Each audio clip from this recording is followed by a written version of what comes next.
dando continuidade à obra Desperte, Seja Feliz. Hoje nós vamos estudar a respeito do capítulo 18, intitulado Autorrealização. Muito interessante a proposta da Joana aqui, né? Ela pactua diretamente com o Evangelho de Jesus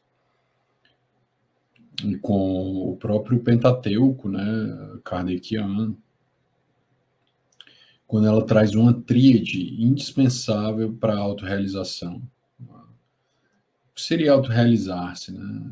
Isso é importante a gente pensar, começar por aí, né? O que é autorrealizar-se? Primeiro, né, essa palavra ela transfere a responsabilidade do processo de acontecer enquanto alma para nós, é realizar algo a partir de nós mesmos, né? Nós somos responsáveis por esse processo. Ele envolve encaminhar na direção afetiva do amor. Essa realização parece ser instalar um estado afetivo de amor na personalidade, ou seja, toda uma estrutura afetiva que vai se construir, ganhando características próprias, né? Mas é uma realização que envolve uma mudança, essa autorrealização. Ela passa por uma mudança afetiva, porque ela vai garantir um estado afetivo de saúde, né, bem característico de uma personalidade bem amadurecida. Esse afeto não é um afeto passivo, em todos os momentos é um amor ativo em doação. Essa autorrealização é muito interessante nesse sentido. E não só em doação, em termos de entrega afetiva, mas ela chega a colocar essa autorrealização como uma coisa como uma atividade, um estado de psique tão ativo que passa também por um serviço, né? O indivíduo vai servir. Tudo no universo serve, né, a alguma finalidade. E autorrealizar-se é servir nessa lógica universal. E quanto mais eu entro nessa lógica do servir, mais eu amadureço na direção do amor e me autorrealizo, porque a minha psique, em termos de inconsciente, ela busca isso. Ela busca cumprir uma finalidade, ela tem um alvo, né? Ela quer acontecer enquanto processo psicológico superior, né, na direção do Cristo, e o servir é a porta pela qual esse fluxo vai acontecer, né? E isso vai ao encontro direto com a proposta de Kardec, quando ela traz isso, porque Kardec também falou que fora da caridade não há salvação, né? Então, essa caridade é preciso entender ela como uma proposta afetiva em relação àquele com o qual eu interajo na vida, né? E que precisa ser compreendido para ser resgatado das sombras, e também à medida que eu levo essa interação a partir desse lugar de amor, eu também me arranco da minha própria sombra. E, ao mesmo tempo, também essa caridade não só no nível afetivo, mas também uma caridade ativa em serviço. Ela é relacional, ela é social, ou seja, para que eu me autorrealize, eu também preciso me relacionar. Eu tenho que me relacionar com as pessoas. Então, ela traz essa tríade, né, que ela é muito importante, amor, perdão e serviço, como as três facetas, né, que nós precisamos vivenciar para fazer essa autorrealização acontecer. Vamos refletir, né, a respeito dessa tríade que ela traz, começando pelo amor, né, como ela mesma coloca. No Evangelho segundo o Espiritismo, Allan Kardec coloca que o amor ele é um foco ardente que reúne toda a afetividade no seu mais alto nível, né? É a expressão afetiva no seu mais alto nível de consciência, né, filtrada por uma consciência bastante lúcida. E qual é a característica desse amor? Nós temos vários tipos de amor, né? O amor erótico, o amor infantil, né? O amor que a própria Joana fala do queixo para baixo, né? o amor consciente, né? O amor caridade, né? Que é esse amor da entrega. Então, ela fala que esse amor que vai garantir a autorrealização, ele é esse amor, é um amor que ele é um amor doação, né? Um amor no qual eu tenho uma entrega afetiva para a vida, em que nenhum momento dessa jornada, esse amor passa por ser amado, ou seja, ele nunca é passivo. Eu vou estar em tal estado afetivo para poder ser amado. Esse amor da autorrealização, ele não busca esse fator, né? É como se ele se autossuprisse em termos de ação para a vida, ele se autovitaliza, né? Ele se auto-realiza enquanto alma, enquanto espírito, a partir do momento que o indivíduo ama a partir de um lugar, não o amor, paixão, esse amor herói do amor do casal, o amor da conúncio, né? Mas esse amor proposto por Kardec é um amor sociocêntrico, né? Não é um amor egocêntrico, é um amor que transcende essa realidade de alma e que é um amor social, né? Que vai transcender toda a nossa capacidade de compreensão afetiva que estamos desenvolvendo. Então, em nenhum momento esse amor é um amor passivo, que é bastante característico da nossa psicologia mais infantil. Né, o amor que quer agradar num nível de uma consciência mais egóica, né, que ele quer ser amado, ele quer ser validado, quer ser reconhecido, né, quer atenção, né, a partir desse lugar. A Joana falou que essa proposta de amor é esse amor doação, esse amor entrega a partir desse lugar afetivo, que a própria conquista desse estado já é uma vitalidade de vida, né? Ela já é a autorrealização em si, a vivência desse amor. Mas ela diz que quando essa consciência que anseia buscar essa autorrealização, ele precisa servir.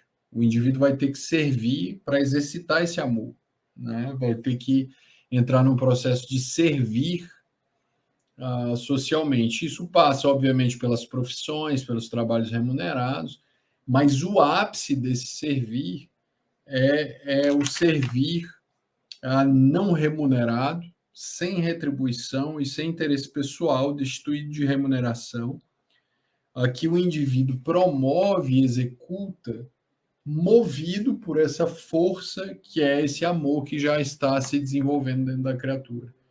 Então, ele vai ter toda uma proposta de enriquecimento, toda uma aura de mobilização, de vitalidade, que vai caminhar o indivíduo para esse servir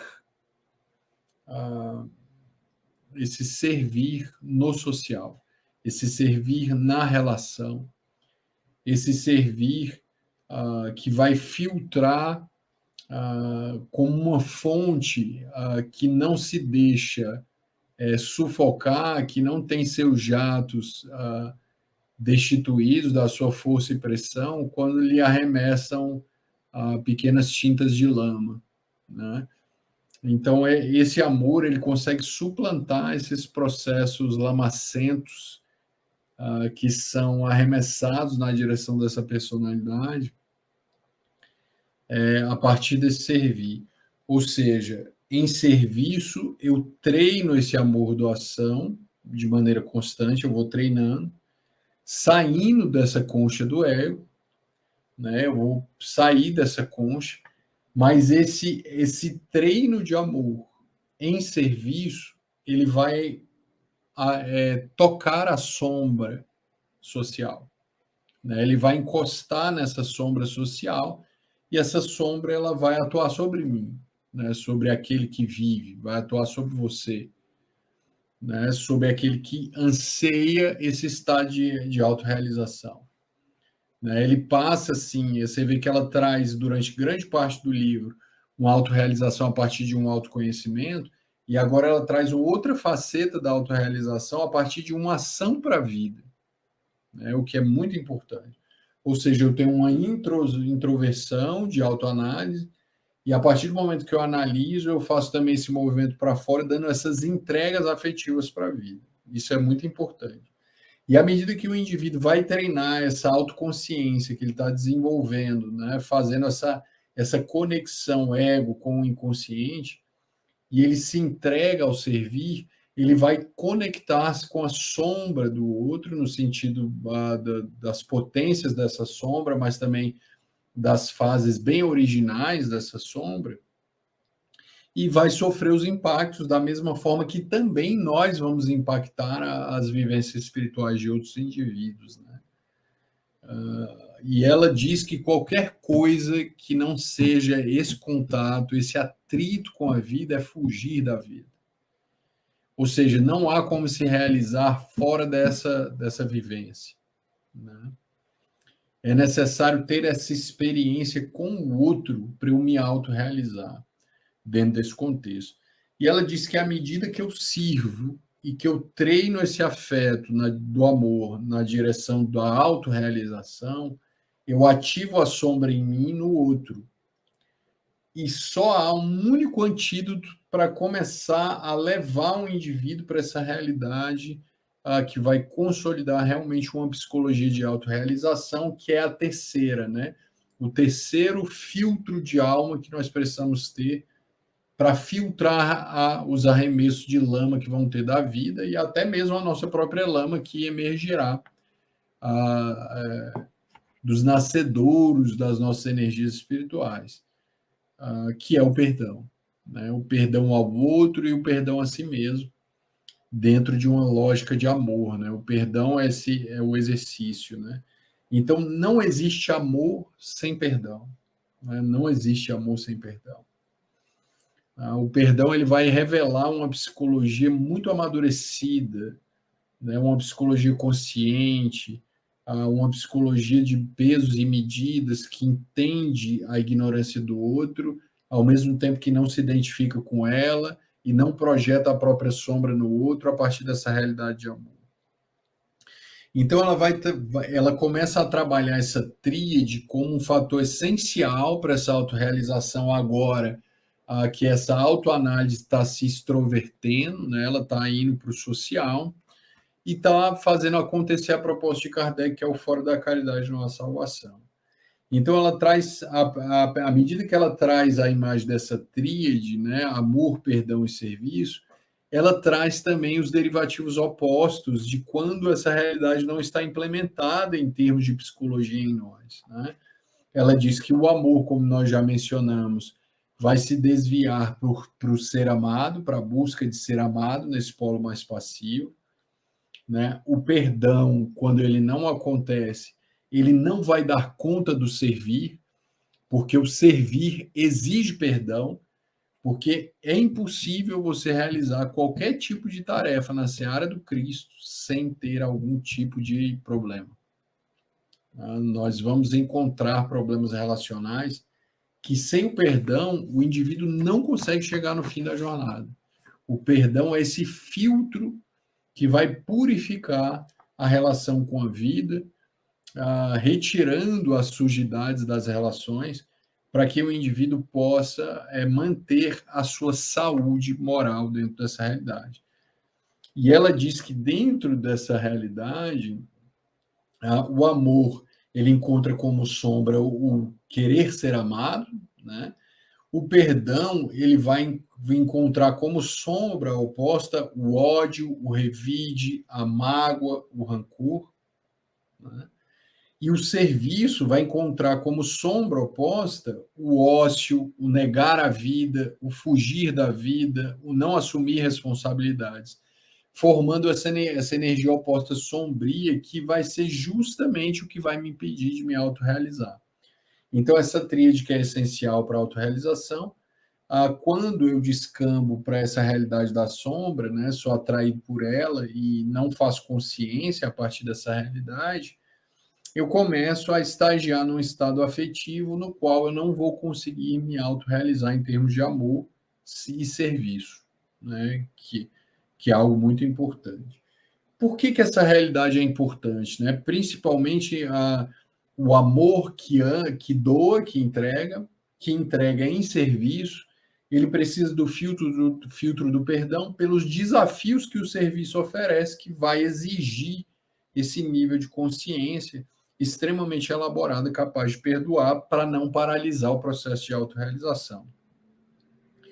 Quando nós tentamos amar e nos entregamos ao serviço, mas nós não conseguimos elaborar essa realidade a partir do filtro do perdão, nós não conseguimos começar a arrefecer esses jatos de sombra que serão arremessados para nós e que nós também arremessaremos no outro nessa troca incessante dentro da nossa realidade. O que nos acontece em termos de espiritualidade? Nós estamos recalcando ou atuando até mesmo quando beiramos a vingança, né? Que a vingança já é atuar a partir desses lugares afetivos. O perdão ele é capaz de, vamos dizer assim, dissolver esses complexos que podem surgir dentro de nós, causando profundas psicopatologias. Quando nós sofremos o ataque das sombras, né, que surge da relação, essa sombra, quando ela não é filtrada por esse lugar de perdão, ela vai imprimir uma forma dinâmica dentro de nós, os nossos complexos espirituais, né, vão ser ativados, essas subpersonalidades, essas formas de pensamento que vão nascer ou que vão ser ativadas, porque já existiam em nós, e elas vão ser recalcadas pelos mecanismos de defesa do ego na direção do inconsciente, quando não dá o perdão. E ali, naquele lugar, elas ficam em estado de movimentação, elas ficam tentando se atualizar para que elas retornem, né, o material recalcado retorne à consciência em sintoma, em psicopatologia, em destino de sombra, em sofrimento. Então, ocorre um refluxo do material não elaborado a partir da lógica do perdão. E como que muitas vezes ele volta? Ele volta em delírios, né? Em delírios de baixa autoestima, em agressividade, em ódios sociais, em ódios de pessoas, né? Em movimentos agressivos que eu vou fazer perante a vida. Voltam em paranoias, né? Paranoias de ataque, de perseguição, de medo, né? Medo de investir na vida, de fugir da vida, em depressões, né? Em depressões que são nada mais do que uma compensação dos processos de ódio recalcado, de raiva recalcada, os rancores, os ressentimentos que são os mofos da alma, né? Que vão apodrecer essa alma a partir dessa realidade. Ocorre primeiro uma atuação dos mecanismos de defesa recalcando esse processo. À medida que essa energia começa a fazer um refluxo na direção da volta desse material recalcado na direção da consciência, ela tenta fazer consciência a partir de sintomas, né? Esses sintomas eles podem se dar nessas psicopatologias, nas paranoias, nas somatizações, nas neuroses de toda ordem, no transtorno obsessivo compulsivo, nas paranoias de perseguição, na exaltação da personalidade, que fica muito sensível a qualquer outro estímulo explodindo com facilidade, em toda essa dinâmica. Então, o perdão, ele garante a saúde. Ele vai garantir a saúde espiritual em serviço, porque o serviço em si vai precisar tocar na sombra para fazer valer a caridade. A caridade, ela precisa, o próprio mestre diz, né? Os sãos não precisam de médicos. Então, se eu vou ter essa entrega, eu vou ter uma entrega lá na sombra. E essa sombra, ela vai reagir muitas vezes à minha entrega. Ela vai reagir com ingratidão, com perseguição, com malícia, com calúnia, com indiferença, com obsessão, né?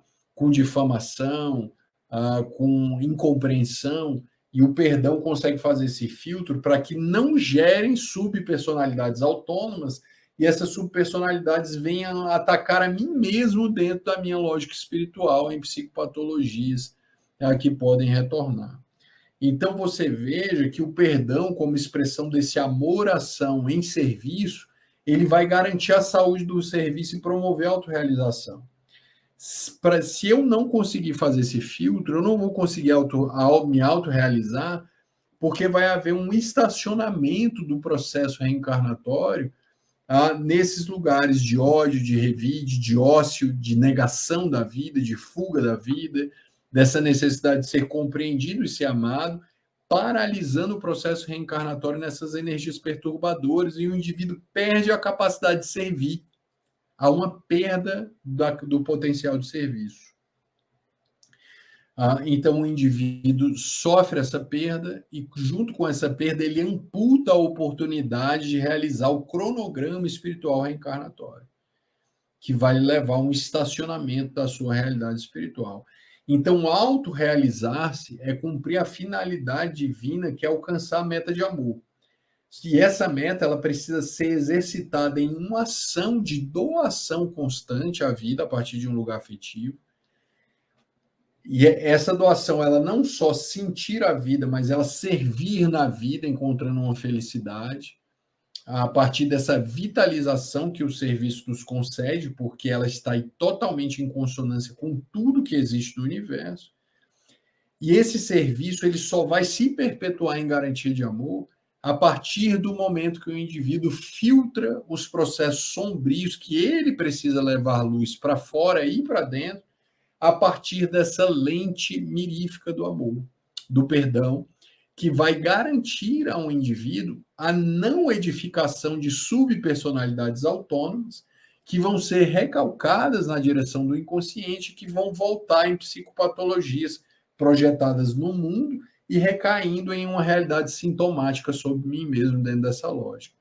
O perdão desliga a formação desses derivativos sombrios e canaliza toda a energia da psique na direção dessa autorrealização, que é a imagem do próprio Cristo dentro dessa lógica de amor. Então fica aí a tríade de autorrealização proposta por Joana, que é o amor, doação, o serviço, que é encontrar a finalidade que a alma tem na lógica universal, servir a partir dessa finalidade universal, garantindo a continuidade do exercício desse amor ativo no serviço a partir do filtro do perdão. Porque o amor, a luz do amor vai encontrar a sombra do social e a minha sombra interna, e que vai necessitar desse amor afetivo ativo, garantindo a continuidade do cumprimento da finalidade divina interior.